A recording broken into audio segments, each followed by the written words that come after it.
Selamat siang Tribuners, saat ini Anda menyaksikan berita selebriti bersama dengan saya Mutiara. Kami akan menyajikan informasi terupdate dan menarik mengenai selebriti tanah air untuk Anda. Dan inilah berita selebriti selengkapnya. Alasan sakit, Ayu Thalia batal jalani pemeriksaan. Kasus dugaan pencemaran nama baik anak dari Ahok kini masih bergulir. Selebritas Ayu Thalia dijadwalkan akan menjalani pemeriksaan sebagai tersangka kasus dugaan pencemaran nama baik terhadap laporan Nicholas Sean, anak dari Basuki Cahayapurnama alias Ahok. Ayu Thalia harus menjalani pemeriksaan sebagai tersangka di Polres Metro Jakarta Utara pada Kamis 20 Januari 2022. Akan tetapi Ayu Thalia batal menjalani pemeriksaan atas laporan Nicholas Sean dengan alasan tidak enak badan. Freddy mengaku pihaknya sudah berkomunikasi dengan penyidik Polres Metro Jakarta Utara untuk melakukan penundaan pemeriksaan. Ayu Thalia merasa tak enak badan karena sangat terkejut atas penetapan status tersangka terhadap laporan yang dibuat Nicholas Sean, anak dari Ahok. Diberitakan sebelumnya konflik Tata Anma alias Ayu Thalia dengan Nicholas Sean terjadi atas kasus dugaan penganiayaan tahun lalu. Ayu Thalia melaporkan Nicholas Sean ke Polsek Penjaringan Jakarta Utara tentang kasus dugaan penganiayaan yang diduga dilakukan oleh anak Ahok. Akan tetapi penyidik dari Polsek Penjaringan mengeluarkan surat pemberitahuan pemberhentian penyidikan atas laporan Tata Anma alias Ayu Thalia karena tidak cukup bukti. Karena tidak terima nama baiknya dicemarkan, Nicholas Sean melaporkan balik Ayu Thalia ke Polres Metro Jakarta Utara dengan kasus dugaan pencemaran nama baik. Berikut wawancara dengan pengacara Ayu Thalia.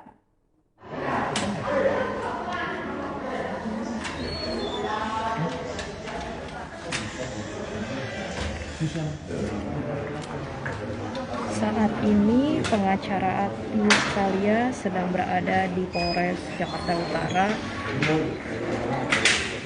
Kedatangannya untuk panggilan dari Kasat Polres Jakarta Utara terkait kasus pencemaran nama baik Nicholas Cahayapurnama atau anak dari Ahok.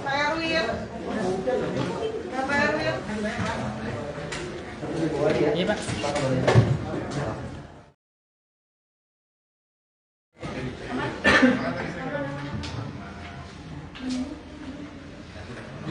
Ya, buka masker atau gimana?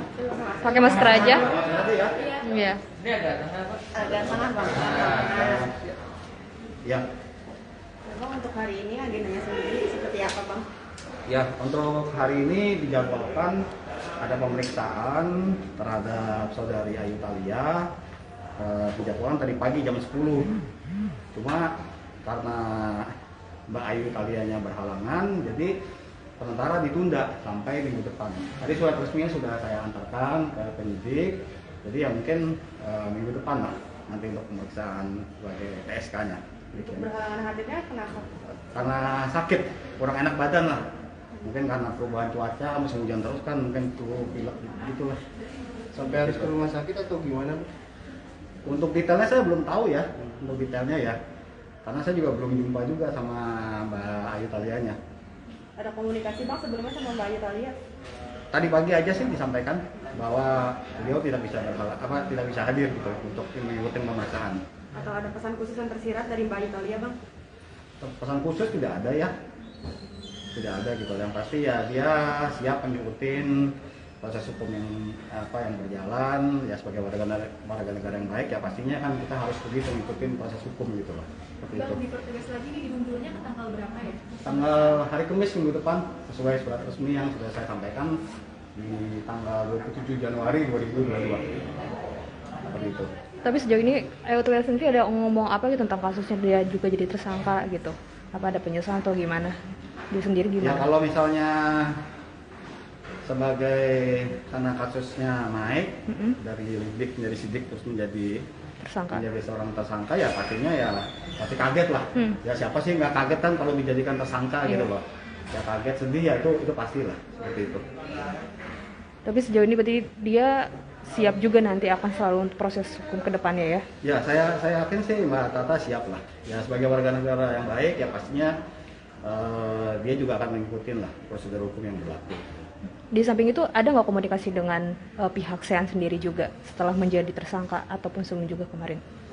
Dengan pihak Sean ya belum ya untuk sementara ini ya. Tapi ya nggak, kita kan tidak menutup kemungkinan lah. Kalau memang ada jalan damai kan lebih baik gitu loh. Sudah ada permintaan maaf juga apakah? Untuk sementara sih mungkin rencananya sih ya kalau misalnya itu ya.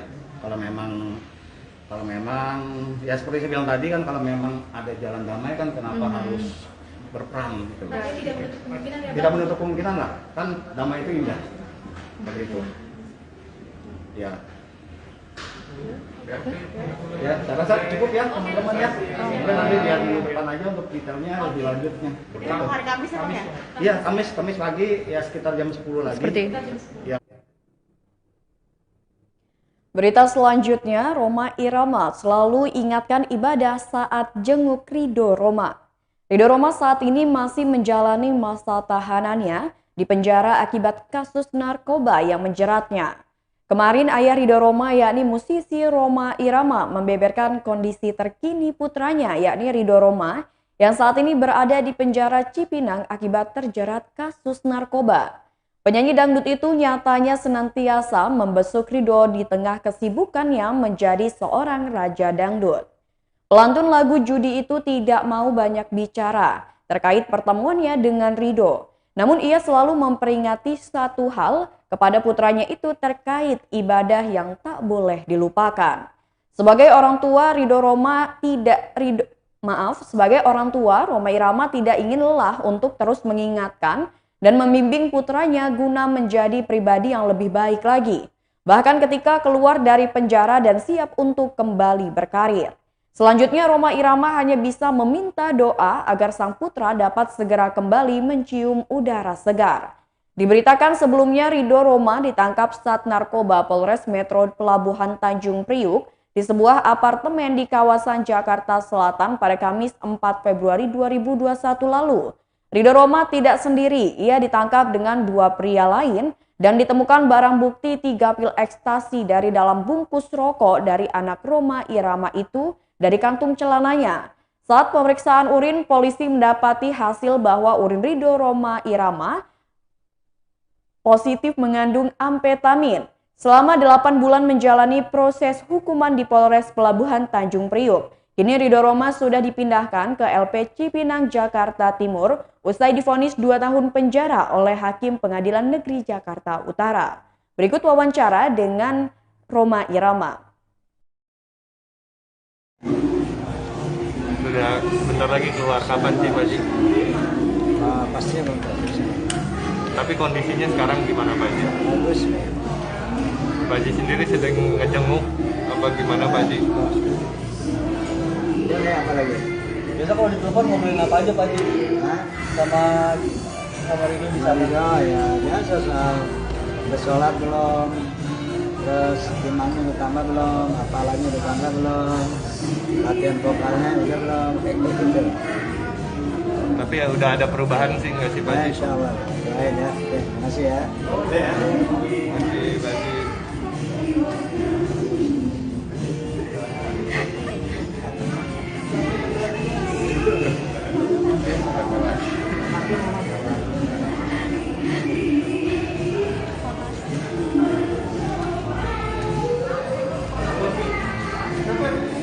Pak Ji, tapi Ridho bakal berkarya lagi nggak Pak?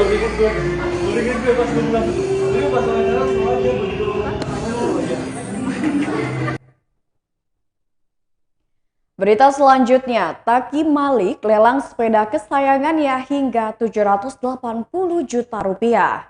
Beberapa waktu lalu, Taki Malik telah melelang jam tangannya yang mencapai harga miliaran rupiah. Kini usai melelang jam Rolex miliknya, Taki Malik kembali melelang sepeda Brompton berwarna hijau kesayangannya. Selebgram sekaligus pengusaha Reza Paten berhasil memenangkan lelang sepeda tersebut yakni seharga 780 juta rupiah. Uang tersebut seluruhnya akan dipergunakan oleh Taki untuk membangun Masjid Malikal Mulki di kawasan Cibinong, Kabupaten Bogor. Keikutsertaannya dalam lelang kali ini diakui Reza sebagai salah satu upaya untuk memenuhi resolusi di tahun 2022. Taki pun terkesan dengan usaha Reza yang ingin ikut membangun masjid sampai 2 kali ikutan lelangnya. Taki menjelaskan pembangunan masjid tersebut akan segera dilakukan dalam waktu dekat. Ia berusaha untuk membangun masjid yang menarik untuk kaum milenial. Ia ingin membangun masjid di daerah Cibinong, di mana ia akan menambahkan tempat nongkrong sehingga menarik perhatian anak milenial untuk nongkrong di sana. Dengan harapan ketika mendengar azan berkumandang, para milenial bisa langsung melaksanakan salat di masjid tersebut karena dekat dengan tempat tongkrongannya. Taki juga menyampaikan bahwa harapannya masjid tersebut dapat selesai dibangun sebelum bulan Ramadan. Proses penyerahan sepeda dan uang tunai yakni senilai 780 juta rupiah pun diserahkan di atas tanah yang akan dibangun masjid. Berikut wawancara dengan Taki Malik. Karena sepeda ini barang yang termasuk yang saya cinta, barang yang saya jaga betul-betul saya rawat. Bahkan kemarin setahun yang lalu 2020 itu saya ditawar 1 miliar. Oh, ditawar 1 miliar. Wah, saya kurang berarti. Iya. Tapi nggak apa-apa, ini kan buat masjid. Nah, waktu itu ditawar 1 miliar. Cuman saya nggak lepas kenapa? Karena historinya yang mahal. Iya. Terus karena kemarin dikasih tahu sama orang tua saya, buat apa di sini? Ayo ganteng, cantik. Ya udah, ayo nanti jam istirahat baru lihat rawat masjid lah. Insyaallah. Mudah-mudahan ini bermanfaat buat Saya masih rawat. jaga kalau perlu buat anak cucunya nanti. Jadi seluruh semuanya pakai ini insyaallah. Kalau parkir kayak gini mas. Kalau parkir, diangkat itu aja ya. Kalau mau balikin lagi, Tinggal diangkat aja. Enggak, ini aja. Ini aja diangkat. Oh, ini yang diangkat ya. Dilempar, tarik ke belakang.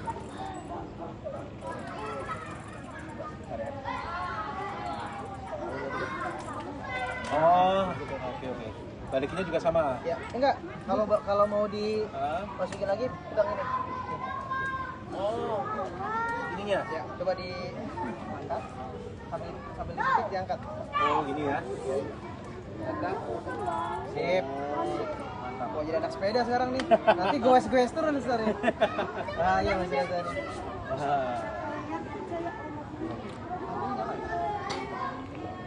Ya Tribuners, jadi akan ada penyerahan bantuan dari Reza Paten dengan membeli sepeda Brompton milik Taki Malik yang nanti uang pembeliannya akan digunakan untuk bantuan Masjid Al Malikal Mulki. Oh, gitu ya. Perlu ditunjuk aja tuh sebelumnya bagusnya itu ada 4 juta tapi itu gimana ya? Bang Ami. Bagusnya di sini apa di atas tanahnya langsung? Gimana tuh? Bagusnya ya, apa di atas tanahnya langsung buat bagusnya.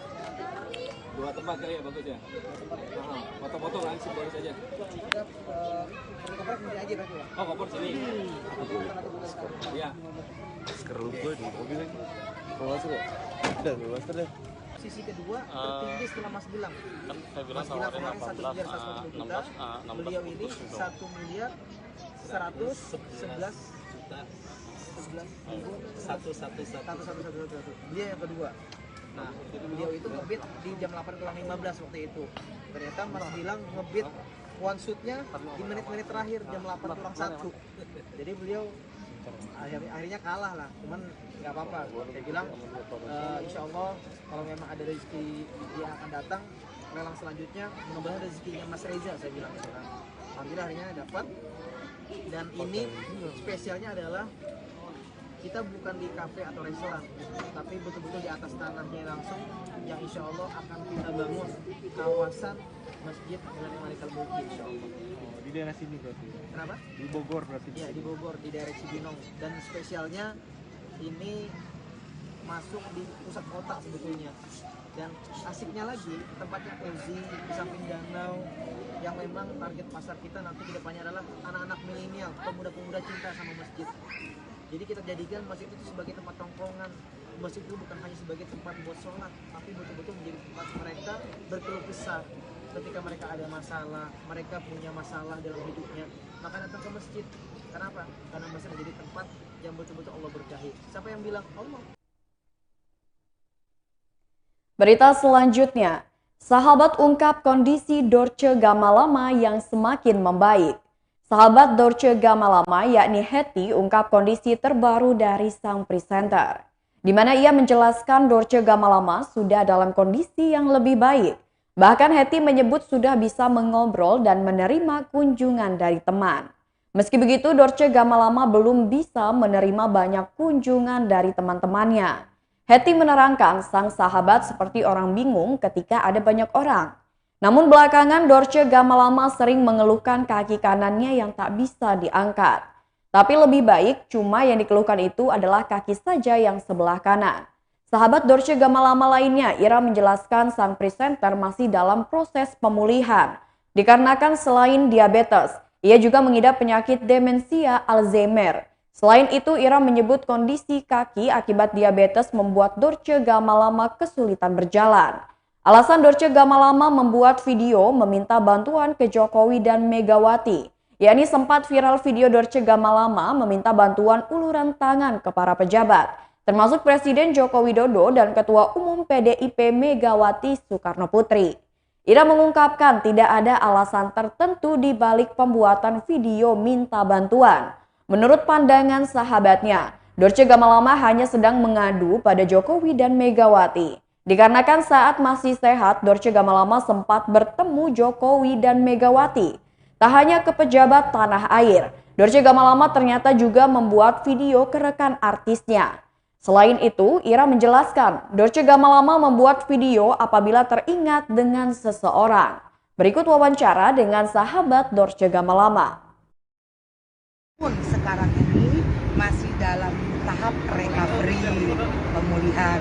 Karena dia tuh yang seperti waktu itu saya pernah bilang bahwa beliau itu dapat demensia Alzheimer. Jadi itu kan recovery-nya lama, jadi daya ingatnya kadang on, kadang off. Tapi kalau kita ingetin lama, dia akan kenal. Bukan dia sama sekali nggak mengenal orang, kenal. Semua dia kenal. Terus sekarang seperti Mbak Eti bilang, keluhannya ada di kaki sebelah kanan, makanya beliau itu tidak bisa jalan. Jadi duduk bisa, tapi didorong pakai kursi roda kalau mau jalan. Kalau nyabut ban. Terus masalah video ya, video itu gini, beliau itu seperti ke orang tuanya ya, kalau ke Bapak Jokowi atau ke Ibu Mega, itu beliau tuh seperti anak yang minta ke orang tua, gitu aja sebenarnya. Manja-manja gimana gitu, karena dia kan pernah menghibur di istana, zamannya Ibu Mega, zamannya Pak Jokowi sekarang, dia pernah menghibur di istana. Jadi merasa, gue ini anak loh, Pak, ini gue lagi sakit gitu, Bapak harus tahu dong, gue sakit nih gitu. Sebetulnya cuma gitu aja. Lebih dalamnya apa maksud beliau nggak tahu. Tapi kalau dari pandangan mata kita, hanya di situ aja, kolokan aja. Dia tuh ke orang tuanya gitu aja. Terus kalau ke artis-artis biasalah, kalau artis-artisnya muda dianggap anak, kalau yang lebih senior dianggap kakak gitu aja. Jadi kolokan gitu, gimana sih kalau orang sakit tuh kolokan. Terus kadang-kadang dia karena kena keganggu sarafnya ya, jadi dia bentar dia ingat si ini, terus dia bikin video. Dia ingat si ini, dia bikin video. Gitu aja, sebetulnya kita nanggapinnya secara positif aja.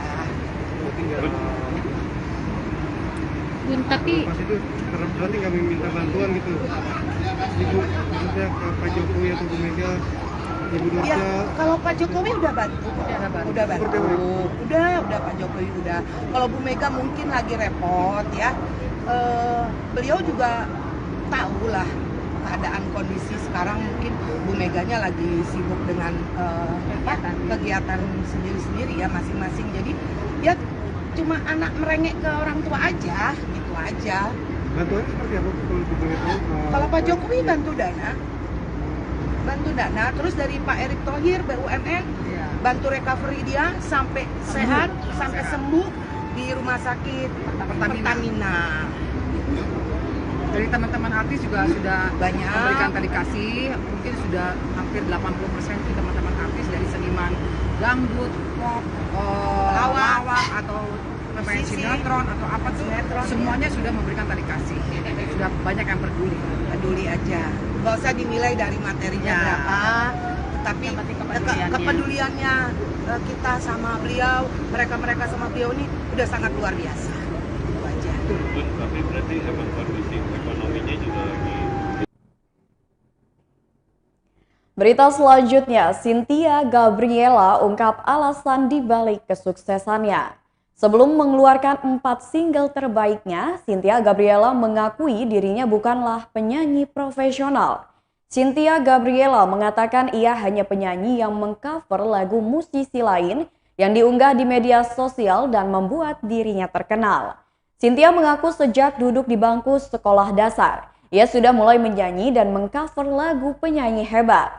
Ketika mengunggah videonya menyanyikan lagu orang lain di tahun 2018, wanita 22 tahun itu masih malu-malu dengan tidak menampilkan wajahnya. Setelah gagal di Indonesian Idol, Cynthia kembali menjadi musisi cover. Namun siapa sangka, ada satu lagu yang membuat wanita kelahiran Medan 19 Maret 1999 itu menjadi terkenal, yakni menyanyikan lagu Bidadari Tak Bersayap ciptaan Anji Maji. Wanita bernama lengkap Cynthia Gabriela Panggabean itu pun berhasil mendapatkan karya dari Anji Manji yang dijadikannya sebagai lagu perdananya di industri musik tanah air. Usai mengikuti audisi Indonesian Idol 2018 dan bertemu dengan Anji Manji, Cynthia Gabriela tak menampik mengurangi kegiatannya mengcover lagu orang lain. Cynthia Gabriela ungkapkan kalau dirinya masih mengcover lagu lain, tetapi sudah jarang setelah memiliki single. Karena dirinya ingin fokus ke karya originalnya sendiri, tapi tidak ingin meninggalkan cover. Berikut wawancara dengan Cynthia Gabriela. Jadi pengalaman pribadi? Ya, pengalaman pribadi ya. Dan di sini ceritanya tentang Cynthia yang ternyata nggak bisa move on dari masalah. Kenapa ya? Ya udah, tapi pada saat itu kok. Oh, pada saat itu. Kalau sekarang udah bahagia. Sudah bahagia. Oke, nah aku juga mau kulik nih soal itu, pengalaman pribadi kamu ternyata ya, soal yang gagal move on. Nah, tapi cara kamu sendiri untuk menghadapi gagal move on itu gimana sih? Apa lewat lagu ini? Ya, salah satu cara Cynthia adalah Cynthia mungkin bisa menyembuhkan orang-orang yang gagal move on juga dengan mendengarkan lagu ini. Jadi lagu ini juga termasuk upaya Cynthia untuk merealisasikan Cynthia bisa terlepas dari masalah itu. Oke, itu kan di dalam lagu ini. Tapi kalau dari kamu pribadi sendiri nih, apa yang kamu lakuin dan aku harus move on? Apa biarin dulu itu rasanya, habisin dulu sampai rasa itu hilang terus baru move on, atau titik nggak mau tahu aku move on sekarang juga? Sebenarnya sih seiring berjalannya waktu sih nggak bisa maksa juga kan, karena emang menurut Cynthia kalau kita manusia itu nggak bisa benar-benar melupa sebenarnya. Dan kita tuh nggak bisa move on itu karena kita selalu ingat-ingat kenangan indahnya. Coba ingat-ingat aja yang pahit-pahit aja, pasti cepet. malah ingetnya yang pahit-pahitnya ya. Jalur ilfil saja. Oh iya, jalur ilfil. Apakah sahabat Gil? Oh, ada yang ngangguk, setuju, bener berarti ya, jalur ilfil ya. Oke, nah itu pengalaman pribadi dari Cynthia. Terus kalau misalkan proses pembuatannya sendiri nih, ada kesulitan nggak sih untuk Hanya Dalam Mimpi ini?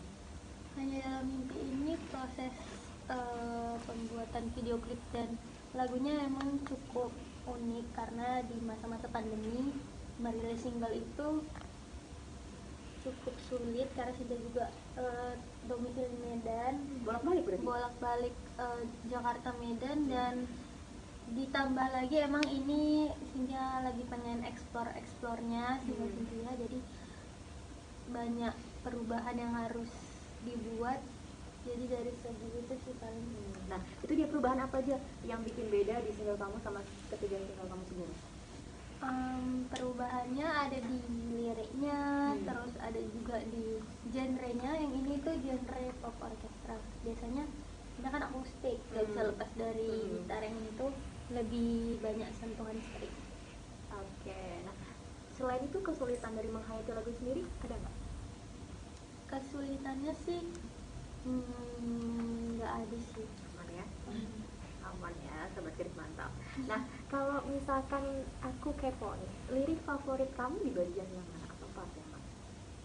Lirik favorit Cynthia itu di bagian kamu mimpi indah dan juga mimpi buruk. Kenapa tuh?